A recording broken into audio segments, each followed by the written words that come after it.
Hi, everybody. We are Hard, What? and we are in Chiapas. We have our friend, Venus Ray. and we came here exclusively to visit him. It's been quite a few years. We're debating 6 or 4, so we're going to stay at 5. 5 seems like a nice round number. Venus and I met a lifetime ago as brewers working together in a company called the Mountain Mystics. We also started hosting events and building community. And from that, we figured as the band Hard Wet, it would be nice to touch base and do a podcast with you and see what your experiences here and in your past have been building community and playing music around that. I'll let Lindsay here lead with these hot questions. Yeah, so specifically, we're in San Cristobal, just to let our audience know where in Chiapas we are. We're on the beautiful rooftop of a community house that you started not long ago with a previous partner of yours. I'd like to start this conversation talking to you about building community. And where did that come from? Where does that stem from in you, where you wanted to be this leader or this person who brings people together? Okay, great. Yeah, it's a good question. I ask myself sometimes, and I don't really think I have an answer of where I want to, which is how the question was framed. It's just something that happened naturally. I just have a lot of communal living experience. The way that I was raised, the way that I was brought up here in Mexico, and when I moved to Canada. And something that I observed is that it's very natural. It's just kind of how humans are naturally drawn to cohabitate and coexist. And there's not a lot of frameworks around it. We don't really have a lot of exposure, especially in cities. And just living on my own, and even with my family, and wherever I would travel to, it just naturally happened. People gravitated towards my homes, and they were not community homes specifically, but the lifestyle was very much communal. From there, I came across the concept of intentional communities, and I realized that this is what I've been doing. And so, doing it with a label and an intention to create something beautiful, when I realized that it was something that all of us so desperately needed as humans, and something that I was just naturally good at and had previous exposure to, it just kind of came together. And that's kind of how it all started. Yeah. Yeah, I've kind of noticed in our travels here that it's very deeply rooted in the Mexican culture to be so open and communal. So much so to the point that a lot of the fun things I see happening are out on the street. People aren't necessarily looking to do it inside of a house, but just all joined together somewhere that is engaging. Yeah, it's very much like that, especially like this past couple of days here. There's been so many celebrations, and you guys have been able to see some of it here, I'm sure, in the rest of your travels, their Christmas and whatnot. But yeah, people just want to be together and have fun together and grow up and grow old together. And it's really, really beautiful. It is very, very much a part of the culture. And I think that it's not just a part of the Mexican culture, but like the way that I grew up specifically also played a role. So, yeah, a lot of influence from my upbringing. Yeah. So, how does this tie into you as a musician?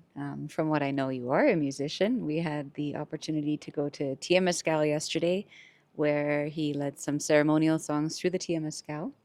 Can you speak a little bit about that, like where you started as a musician? Um, I've always loved music. Music has just, it does something to the soul. It's hard to put into words. And since I was very young, all I wanted to do was sing. When I moved to Canada, I experienced a lot of racism.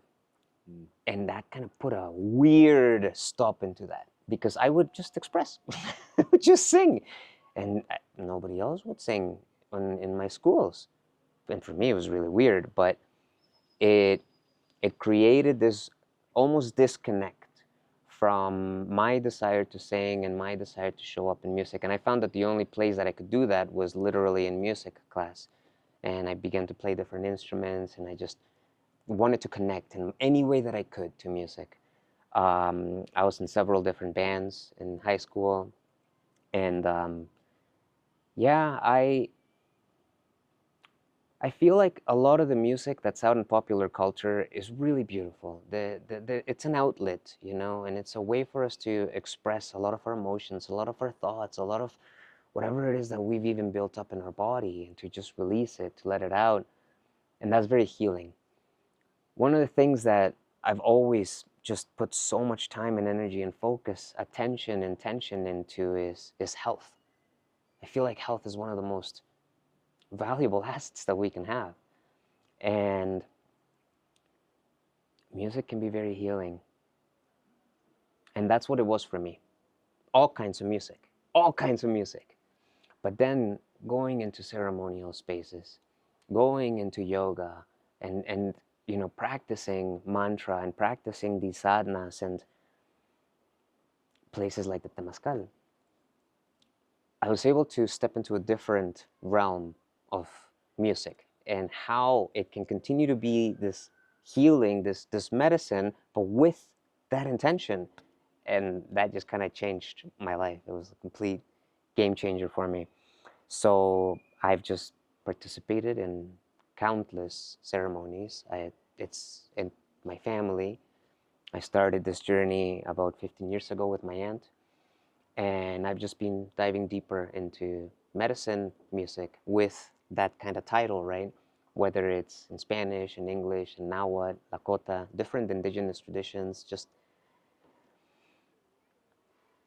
the origins and that rawness, and how these cultures just for so long have been able to put their stories and their prayers through their language into song, the vibration that carries, it does something to the spirit. It moves things in the physical body. So yeah, it's very, very much in my heart, and I love to express through song. So it just kind of was a very, very natural marriage. Yeah. Yeah, we just went through New Year's yesterday, and earlier in the day we were doing the Tia Mezcal. Part of what the ceremony was going through everything we've done in the year and seeing how that's transformed, how we can project into what we're doing next. Um, Something that's never really crossed my mind while I'm in that kind of scenario is a lot of these songs that are being shared from different cultures. At some point, they had to be made up by somebody. And at another point, they had to be passed on and shared by another person. Um, are there any particular songs that you sing that you find are older than anything else you've sung before?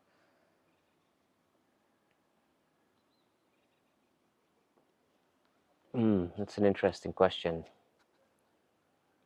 I think a lot of the songs that I'm singing right now are quite modern, Mm. several decades, maybe over 100 years for some of them.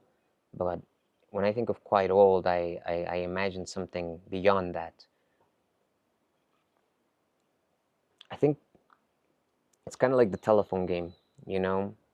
And often with these songs, we try so hard to preserve the lineage and to keep the teachings the way that they are, but just naturally oftentimes they get shifted here and there, maybe one note here, maybe another word there, maybe somebody wants to create a different version of that song.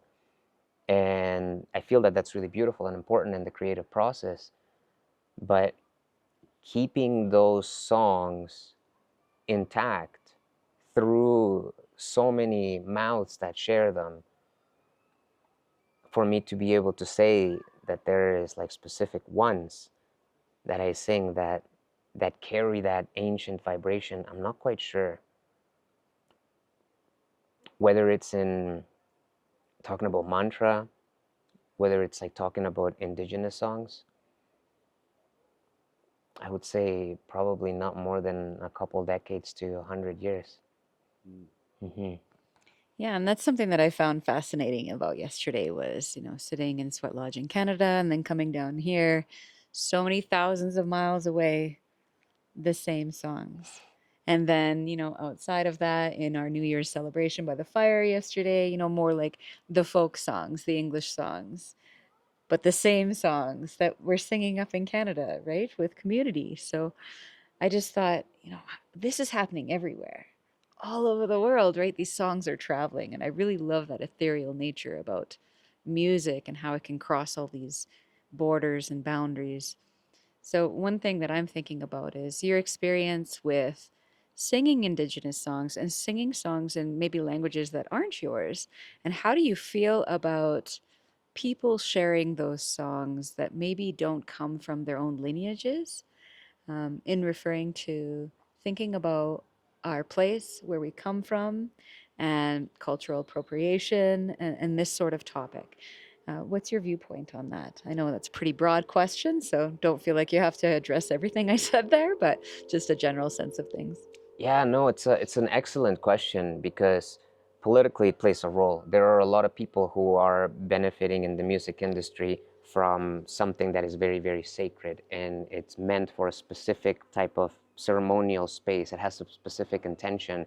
These these songs are prayers, and they're the prayers of the ancestors from these lineages, and they're meant to be offered in a certain time, even within a ceremony. Other songs are not supposed to be even shared outside of that space. And so for them to be heard on the radio, for example, with some pop beats to them, it does something. I'm not sure entirely how I feel around the topic of cultural appropriation in relation to how we view it in the West. I feel that it's a really important conversation and these things need to be talked about. But we're so quick to go to extremes and to judge something simply because of a perception that we might have that might be valid, but maybe not necessarily the most correct. Um, with that, the I mean, there's many elders who say, I don't want you to sing this song unless I am in this space. And I have some elders who've shared in this way. And there's other elders who say, we need these songs to make it to the next generations. And you have to carry them. They have to be carried to the next generations. So, what is our intention? What is our intention in sharing these songs and singing them? Especially if they're coming from a different tradition, from a different lineage, from a different language. Where are we singing them from? I feel like we're all family. We're all one human family. And for me, it's again coming back to health. That's the whole point of community for me. It's coming back to that unity. And I feel like these songs play a huge role in that. This music plays a huge role in that, and just being able to share it. So, where do we draw the line? Does it have to do with how much money we make from them? Is that maybe the line that we draw? We're not supposed to profit from these songs?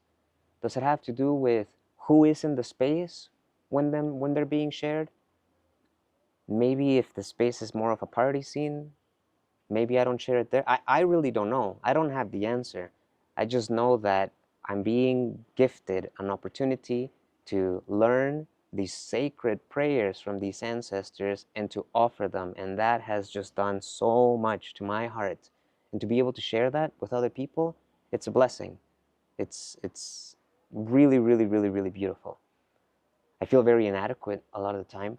I feel like I don't know the language enough. I feel like I don't pronounce it properly. I feel like there's so many different things, but it's just coming through. It's just, and I feel like they need to come through. It's almost like the ancestors speak through us through these songs. So, yeah, it's a very, very good question.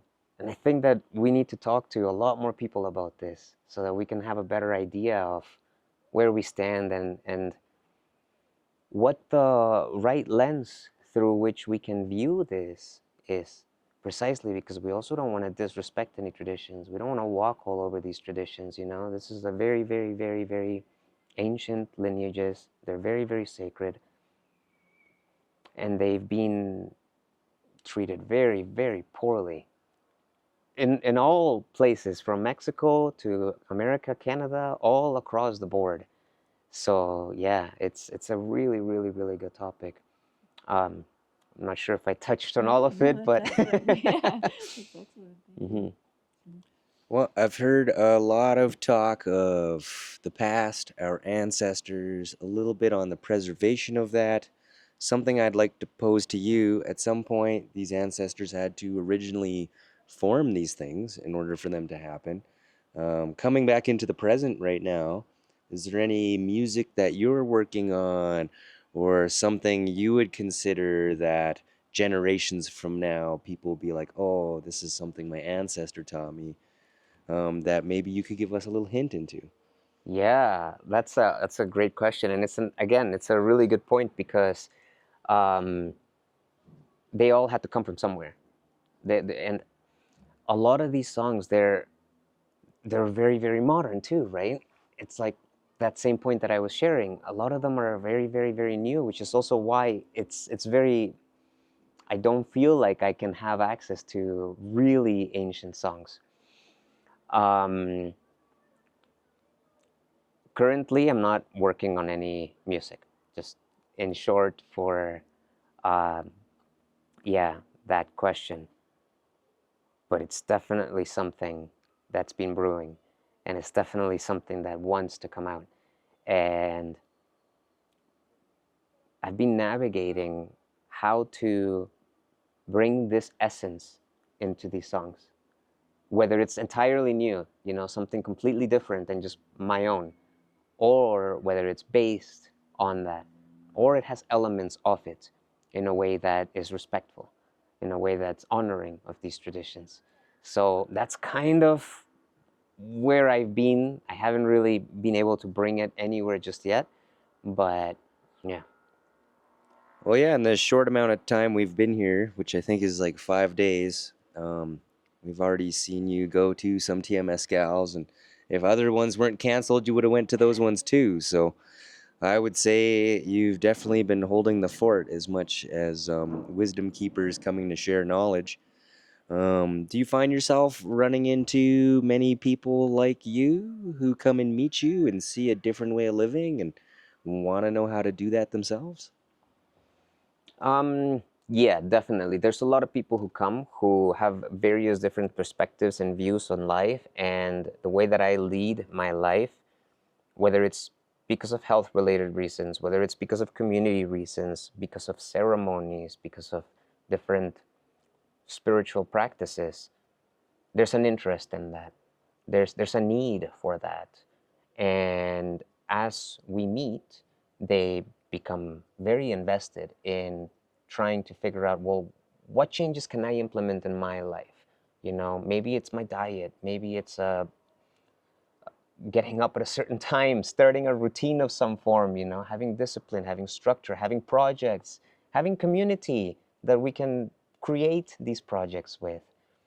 And so definitely there's a lot of people that come. There's a lot of people that live here in San Cris that are in that mindset. And there's also a lot of people in the prayer community. So I'm part of a big prayer community here, and there's many of us sun dancers, moon dancers, people who do and lead vision quests. There's elders that live here, and they do their own ceremonies in different parts of Mexico and different parts of the world. And we all live here. So we gather to continue to pray together. So the the web is it's woven with many, many different threads. And there's threads again from yoga, there's threads from herbalisms, from plant medicine, like spirit plant medicine, all of these different, from movement. So yeah, there's a lot of different elements that resonate with different people, and these people are naturally drawn to these elements. and this is what they want to implement in their lives. Or maybe this is what they're already beginning to work in, and they want more exposure to, or more of a community to be able to build that with. So definitely, this is a hub over here. A lot of people come with all of these different backgrounds and with all of these different interests. So, mhm. Okay, we're gonna shove our chairs over just a little bit. Come over this way a little bit. I'm a little concerned about you being cut off in the frame. I'm really hoping you're not, but maybe your elbow was or something. But it's my OCD's going crazy, so I just had to fix that. So at least we get a good still for the short. But beyond that, so what I see in the work that you're doing and the work that you've done, I met you in Calgary. You were running the Love Lab, I think then, which is a house that you ended up, the Loverinth, which became the Love Lab. um, so it was this very alive, community-driven thing, and then the two of you were doing Mountain Mystics, which was that combination of nutrition and fermentation, and then you started throwing the M events, which was now music and sound and healing arts and massage. So I can see how, the story of what you're talking about, I can see how I witnessed that through my introduction to you. And this is really the first time I've been able to spend any decent amount of time to get to know you. What I see in your passion is that you are driven by the life and things. And you're driven, and maybe I'm wrong, but I feel like you're really driven by the flow of things and having this constant element of change. So I'm wondering, like, where you see yourself in the future, and does what I say resonate with you at all in terms of thriving in the face of change? um, yeah, in a strange way, it does. I don't really see myself as somebody who thrives in the face of change, but it. I mean, there's truth to your words, absolutely. Um, I really love my routine, my familiarity, my structure, my constants, what I know. I really, really love that. But it just gets so comfortable. And sometimes it's when you bring up this flow, this fluidity, without that, I almost feel like I begin to stagnate. And so it's almost, even though I resist it, it's almost something that life throws my way because it's something that I need. It's something that really does push me towards thriving. Yeah, it's an interesting dance. It's an interesting balance. I have a lot of resistance to change, but it just naturally happens. I can't help it. So, yeah. Well, you brought up the events that we were having for a while called the Mountain Mystic Movement. We had a lot of fun doing that. We would rent out one of our friends' dance studios. It was 2 stories tall, and we had the place from 12 until 12. Sometimes we'd push it an extra hour or two. We were trying to embody a festival space.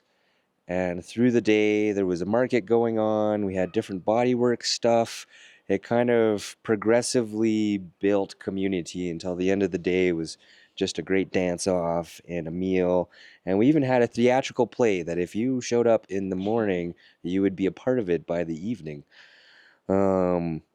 We ended them because of some world calamities. I'm sure a lot of you viewers have witnessed. It would be interesting to get another one going at some point. You were even talking about it a little bit earlier. Where in the world do you think the Mountain Mystic movement could happen next? And what would you like to see happen at it? I mean, I think it could happen anywhere in the world. There are so many creative people, super talented, passionate, driven all over. And it was a really unique concept. It was really beautiful. Where would I like to see it? I think probably here in the San Cristobal, simply for logistical reasons for me, both in terms of location, I'm here, but also in terms of community. I've built a lot of really, really beautiful community here that is very much aligned with what we were offering. And it's going to work.